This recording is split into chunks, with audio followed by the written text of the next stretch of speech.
Perkenalkan, nama saya Calvin Angelogo, NIM 2051800086, mata kuliah Kapita Selekta Hukum Pidana. Kali ini saya akan menjelaskan secara singkat materi tentang Undang-Undang ITE dan sanksinya. Yang pertama, pendahuluan, bahwa perkembangan dan kemajuan teknologi dan informasi demikian telah maju dengan pesat dan menyebabkan dan mempengaruhi kehidupan manusia dan menyebabkan timbulnya perbuatan hukum yang baru.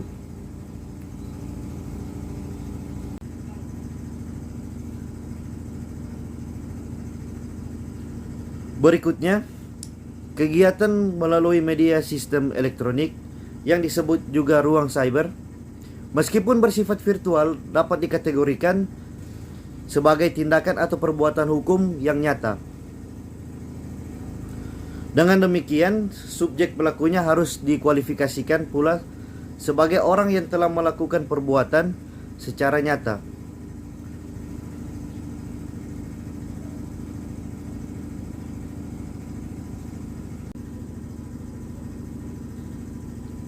Asas yang terdapat dalam Undang-Undang ITE, yang pertama terdapat di pasal 2, yaitu ada asas kepastian hukum, asas manfaat, asas kehati-hatian, asas itikat baik, dan asas kebebasan.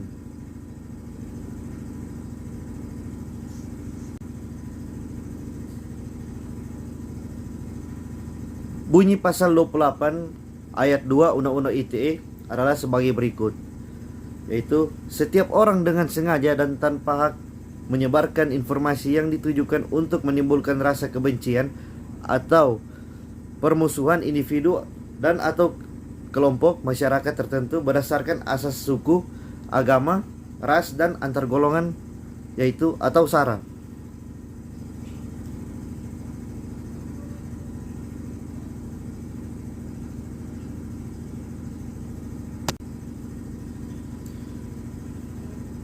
Pasal-pasal pidana yang terkait pencemaran nama baik. Yang pertama pasal 310 dan pasal 311.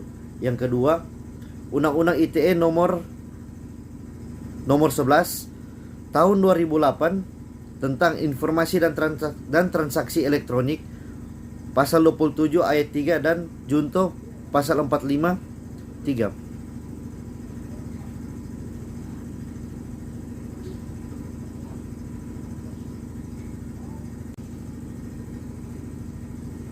Berikutnya, ketentuan pidana pasal 28 ayat 1 Undang-Undang ITE pasal 45A.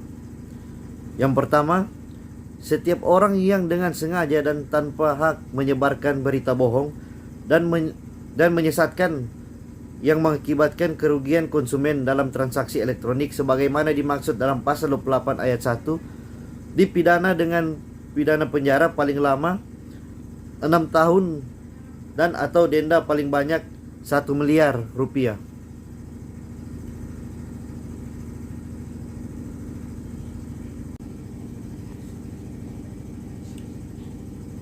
Berikutnya, pasal-pasal pidana terkait SARA.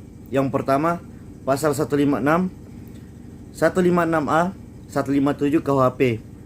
Yang kedua, Undang-Undang Diskriminasi, Undang-Undang nomor 40 tahun 2008 tentang penghapusan diskriminasi ras dan etnis, pasal 4 dan 16.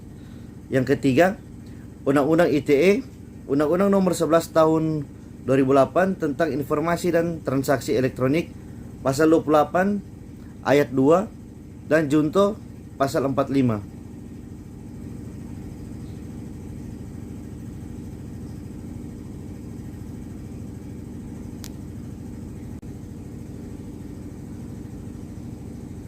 Baik, berikutnya adalah saya akan menjelaskan tentang tindak pidana perdagangan orang.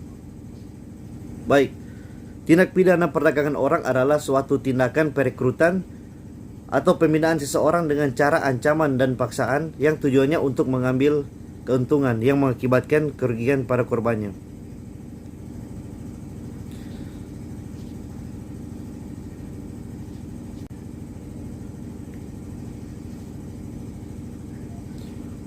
Unsur-unsur tindak pidana perdagangan orang.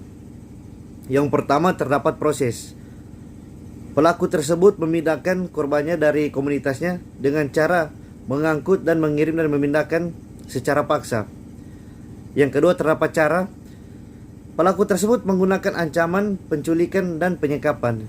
Yang ketiga adalah tujuan pelaku tersebut untuk mendapatkan keuntungan finansial dan kerja paksa atau pengambilan organ tubuh dan lain-lain.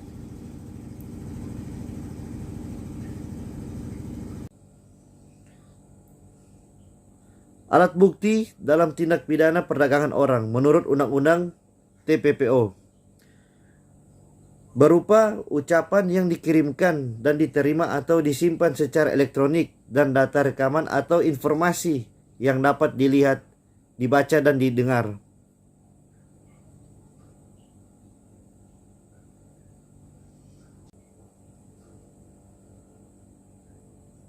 Yang berikut modus operasi.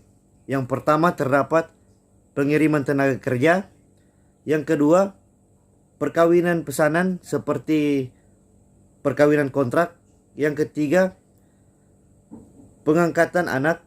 Yang keempat, memindahkan dari suatu daerah atau negara ke daerah atau negara lainnya secara ilegal.